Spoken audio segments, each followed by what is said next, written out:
Buenas noches amigos, hoy es miércoles 30 de noviembre, bienvenidos a una nueva edición de Redes y Poder. Bien, hoy día comenzó el CADE, han habido discursos importantes del presidente Pedro Pablo Kuczynski, de Fernando Zavala y de otros líderes empresariales.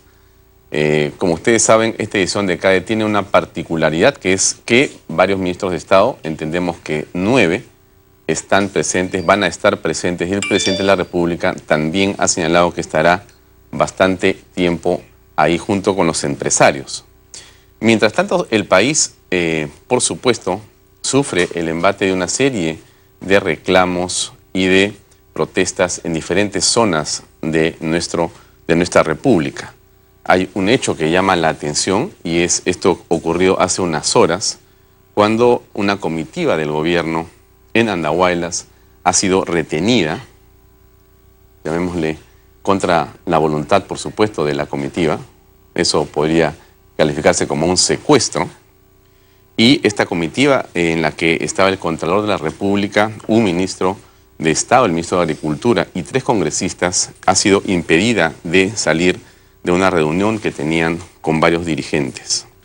La información dice que tras 7 días de paro indefinido en la provincia de Andahuaylas, el gobierno envió una comitiva oficial conformada por el ministro de Agricultura, José Manuel Hernández, el Contralor General de la República, Alarcón, y 3 congresistas, los mismos que esta tarde fueron retenidos al interior de la Universidad Tecnológica Los Andes. Esto viene ocurriendo en esta zona del país, es un hecho realmente preocupante. Pero hoy día hemos querido hablar de otro tema que nos parece que es central y es fundamental, tiene que ver con la salud. Y esto viene a colación por una investigación, por un informe que ha realizado el Defensor del Pueblo. La Defensoría del Pueblo, a cargo del doctor Walter Gutiérrez, ha hecho una investigación que ha involucrado a 90 hospitales en todo el país para saber cuál es el estado en que se encuentra la salud en nuestra nación. Así que está con nosotros para hablar de este tema el Defensor del Pueblo, Walter Gutiérrez, aquí en Redes y Poder. Doctor Gutiérrez, buenas noches, gracias por acompañarnos. Buenas noches, gracias por la invitación. Como es un programa de actualidad, tengo que comenzar por preguntarle, de todas maneras, esto que viene ocurriendo en el caso de Huancavelica, esta retención no autorizada, no bajo la voluntad del Contralor, de un ministro y de congresistas. ¿Qué está ocurriendo en el país desde su perspectiva? Bueno, hay evidentemente un desborde popular, un debilitamiento institucional.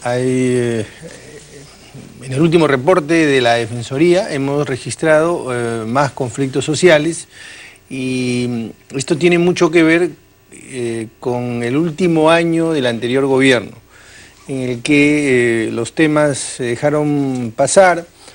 Hubieron mesas de diálogo y acta tras acta, pero la verdad no se hizo mucho seguimiento respecto al cumplimiento del contenido de estos acuerdos y tal vez este gobierno también ha demorado un poco en instalarse y en tener claro lo que debería hacer con los conflictos sociales.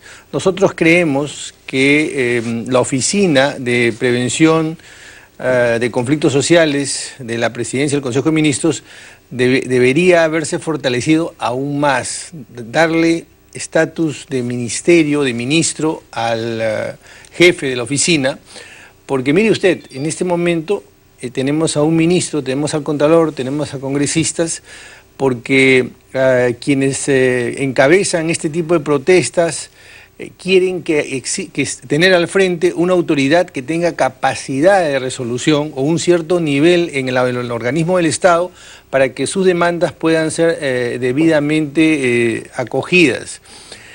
No tienen esa percepción con la Oficina de Conflictos Sociales por 2 razones. Primero, porque no se le ha dado ese nivel, y segundo, porque estos problemas han sido atendidos por los propios ministros y desde nuestro punto de vista han ingresado a un mecanismo, a una ruta peligrosa, porque los conflictos históricamente han tumbado ministros. Y eso, digamos, esa práctica, ese camino de negociar directamente, debilita el gobierno, independientemente de quién sea. Doctor Alarcón, Darle un estatus de ministro o de ministerio a esta, digamos, dependencia de la PCM podría ocurrir, seguramente en opinión de muchas personas que ven este programa, si esa misma institución estuviera arrojando resultados positivos en las negociaciones. Pero lo que hemos visto en las últimas semanas es lo contrario. En realidad, lo que vemos es que los conflictos sociales terminan en una extorsión. En realidad, lo que está haciendo mucha gente que siente, digamos, expectativas no satisfechas u otro tema que puede estar sobre el tablero como intereses diversos, inclusive de agitadores profesionales, lo que hacen es tomar vías, cerrar vías y pedir a cambio tal o cual beneficio para esa población. Y en este caso ya hemos ido a un extremo, porque se está tomando de rehenes a autoridades. ¿Cómo se puede actuar y cómo el Estado de Derecho puede proteger a los ciudadanos y la autoridad de este tipo de desmanes? A ver, en primer lugar, nosotros nos estábamos refiriendo al inicio del gobierno. Ya tenemos casi 100 días. 120 ¿no? Más o menos. ¿No? Tenemos 4 meses, sí, prácticamente 120 días. Entonces, la idea era que muy pronto advirtieran que este era uno de los temas centrales en la gestión, en el gobierno, y por eso planteaba que esto debió hacerse al inicio. A eso hay que sumarle el hecho de que el anterior gobierno no le ha dejado margen a este gobierno por lo que acabo de señalar. Nosotros creemos, desde la Defensoría del Pueblo, que la protesta social, estamos absolutamente convencidos, y así está recogido en nuestro ordenamiento, es un derecho. Pero una cosa es la protesta social y otra cosa es la violación de derechos. Incluso en determinada jurisprudencia, en determinada legislación de otros países, permiten la toma temporal de una pista. Pero mire lo que digo, temporal, en situaciones muy extremas, pero no el cierre permanente, porque el derecho a la protesta social definitivamente tiene límites y usted no puede transgredir apelando o alegando su derecho, no puede violentar otros derechos. Y eso es lo que está pasando. ¿Nuestro ordenamiento permite eso? Nuestro ordenamiento permite la protesta social. ¿La lo que toma no de carreteras? permite, no, expresamente no. Pero lo que decía es que en situaciones extremas, en países, en otros países, eso, digamos, está recogido, reconocido por alguna jurisprudencia, pero acá no. Sin embargo, se toman carreteras y no de manera temporal, sino por muchos días, afectando claramente otros derechos. En eso estamos completamente de acuerdo, pero eso se debe, en gran parte, como dije hace un momento, al debilitamiento institucional del Estado. ¿Por qué gana la calle la protesta? La protesta gana la calle porque no encuentra canales o mecanismos en el Estado que permitan satisfacer sus necesidades. Si nosotros tenemos, por ejemplo, un proyecto minero, el más importante del país, es el caso de las Bambas. El de las Bambas, sí, claro. Estamos hablando de 9.000 millones, casi 10.000 millones de inversión, pero que de una manera absolutamente discutible, el último día se cambia el estatus legal de la carretera, se cambia el estudio de impacto ambiental con cierta nocturnidad, evidentemente va a generar un problema en la población. ¿Usted señala que las Bambas ha actuado de manera ilegal? No he dicho eso, lo que he dicho es que no ha habido una compaginación de derechos. Yo se lo digo sin ambajes. Yo creo que es importante la inversión minera. No hay salida para el desarrollo del país sin inversión minera. Se lo digo sin ningún rodeo. Pero tenemos que compaginar la inversión minera, la actividad minera, con los derechos de las poblaciones, porque de lo contrario vamos a llegar a un punto muerto. A eso me estoy refiriendo. Están pidiendo en la zona de las Bambas 150 millones de dólares, 150 millones de dólares para abrir la carretera. Eso es lo que están pidiendo las poblaciones que circundan y están afectadas por el tránsito de los vehículos. Pero esa cifra es, no sé, irrisoria, sobre todo porque están movidas por extorsionadores profesionales, y eso lo conoce el gobierno, lo ha denunciado inclusive el propio Pedro Pablo Kuczynski y hasta Fernando Zavala. O sea, no es una novedad. Pero aún así no se logra llegar a un punto que permita que justamente los ciudadanos pensemos o creamos que el Estado de Derecho prima en realidad para todos, ¿no es cierto? Usted es el defensor del pueblo, de todo el pueblo, del pueblo que protesta y del pueblo que también quiere trabajar, que quiere invertir y que no logra hacerlo cuando hay poblaciones que toman las vías y cierran carreteras. ¿Qué opina al respecto? ¿Qué se puede hacer? Como le decía hace un momento, no es viable que el país se desarrolle si no logramos sacar adelante ciertos proyectos mineros. El Perú necesita un proyecto llamado Las Bambas, necesita 3 proyectos, Las Bambas, para poder salir de la pobreza, para poder atender ciertos servicios públicos, ciertos derechos fundamentales. Pero el esfuerzo, y ahí está el desafío del gobierno, es compaginar esos derechos con los derechos de la población. Y desde luego atajar o sacar de lado aquellos intermediarios, aquellos que medran con esta situación y o hacen política o se convierten en mercantilistas de la protesta social. Bien, vayamos al tema que nos interesa sobremanera, que es esta supervisión que han hecho ustedes de 90 servicios de emergencia de hospitales y 360, casi 400 farmacias en todo el país. Sí. Este es un trabajo que ustedes han hecho que es muy interesante, pero quisiera que nos cuente cuáles son, grosso modo, sus primeras conclusiones de esta revisión de cómo se encuentra el sistema de salud en el país. Primero, 2 o 3 cifras para explicar por qué nos preocupa la salud. Cuando hablamos de salud, hablamos de 100 millones de actos médicos al año. Hablamos de 1.700 intervenciones de emergencia a cada hora. Hablamos de 500.000 de partos, de 6 millones de cirugías leves o complejas. Estamos hablando de cifras importantes. ¿Qué hemos encontrado? Nosotros hemos encontrado en este servicio básico llamado servicio de salud, hemos encontrado déficits como por ejemplo equipos obsoletos, equipos que tienen una vida útil de 5 años, tienen 8 o 13 años funcionando con riesgo de vida de los pacientes y con testimonio de los propios médicos que nos dicen que muchas veces estos equipos se paran en plena atención. Hemos encontrado también mucho hacinamiento, el 57% de los pasillos, casi el 60% de los pasillos son utilizados como espacios de atención médica. Nuevamente, con riesgo de la salud de los pacientes, porque una persona va por una enfermedad menor o va por una afección que podría ser rápidamente asma, atendible. Claro, y sin embargo puede salir con lo que denominan una infección hospitalaria. ¿Por qué? O sea, llegas medio herido y sales casi muerto. O muerto. O muerto, porque no existen las condiciones sanitarias adecuadas. No existen las condiciones y adicionalmente tenemos otro problema, que es el acceso a la medicina. Mira, el derecho a la salud se traduce o se materializa en derechos puntuales, como la salud oportuna, o sea, que te atiendan en el momento preciso, segura, acceso a la tecnología médica, es decir, que el aparato médico con el que te están dando el servicio sea un aparato eficiente, que no se pare a media prestación de servicio, y el acceso a la medicina. Hemos medido todos estos elementos y muy desafortunadamente en todos hay un déficit importante. No existen medicinas tampoco, y las que están en sitios como Huancavelica, según leemos acá, tienen precios que son varias veces más altos que los que se pagarían en Lima, inclusive, con lo cual se está condenando a una persona enferma a morir porque no puede comprar esas medicinas. Se dan 3 situaciones que de alguna manera están ligadas. La primera es que hay más del 30%, de cada 100 hospitales, más del 30% tiene déficit de medicinas. Esto hace que el ciudadano, el paciente, tenga que ir al mercado aledaño, el mercado de medicinas, y cuando va al mercado de medicinas, en un porcentaje superior al 70 y tantos %, es básicamente medicina de marca.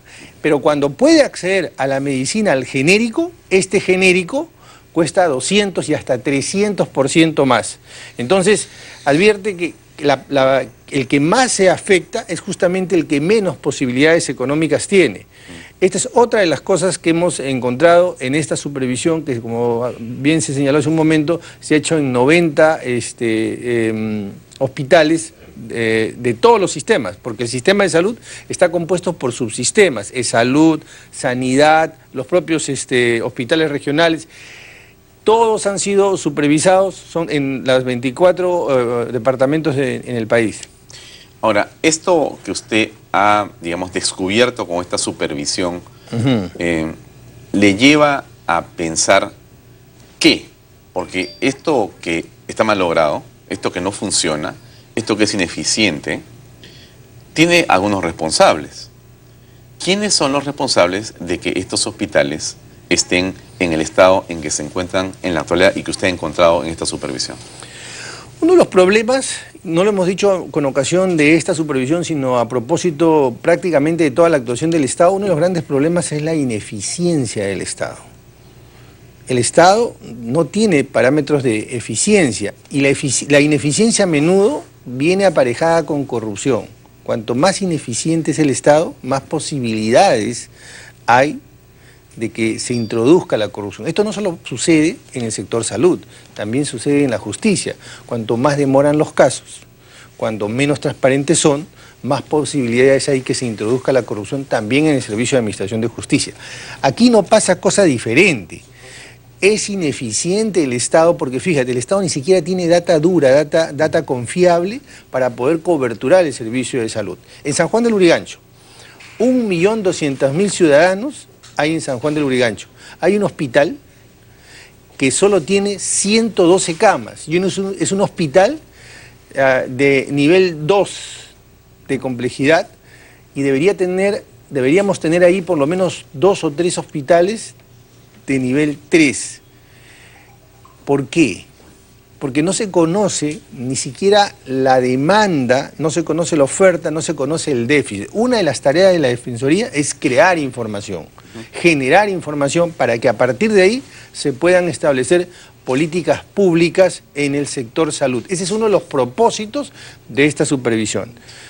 Cuando escuchamos hace unas semanas o hace unos meses esos audios indignantes de un asesor presidencial que comentaba que tenía el negocio armado porque pasaba a los enfermos de los hospitales a las empresas privadas, a las clínicas privadas, se, digamos, patentizó un hecho que llama la atención, pero que quizá tiene que ver con su supervisión, y es el hecho de que se sospecha, por no decir se tiene casi probado, que existe una negligencia deliberada.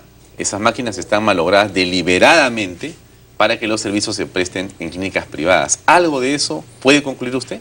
Sí, de hecho, de alguna manera se es ineficiente porque no se tienen las competencias o se es ineficiente adrede justamente para debilitar el Estado, para que el servicio sea débil y justamente pueda privatizarse.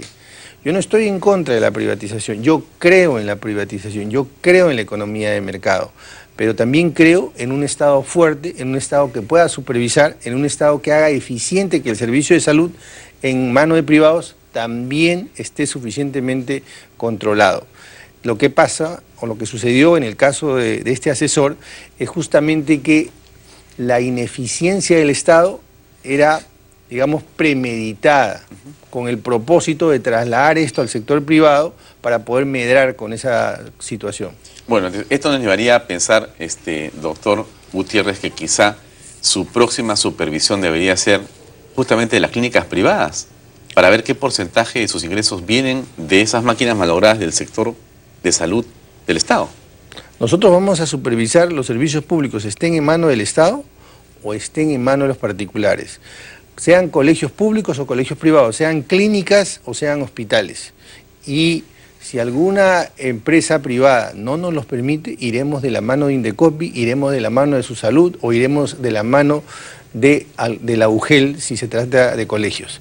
La Defensoría va a supervisar porque expresamente el artículo 162 de la Constitución le asigna esa competencia. Supervisar los servicios públicos, en manos de privados o en manos de públicos. Muy bien, doctor Gutiérrez, muy amable, gracias por acompañarnos. Amigos, vamos a una pausa comercial y regresamos con el congresista Edwin Donaire, de Alianza para el Progreso, que está ya en los estudios de Redes y Poder. Y al final del programa tendremos una entrevista muy importante, es una revelación que quiere hacer el regidor Wilder Ruiz, de la Municipalidad de Lima. Vamos a una pausa y regresamos enseguida con más en Redes y Poder. Permiso.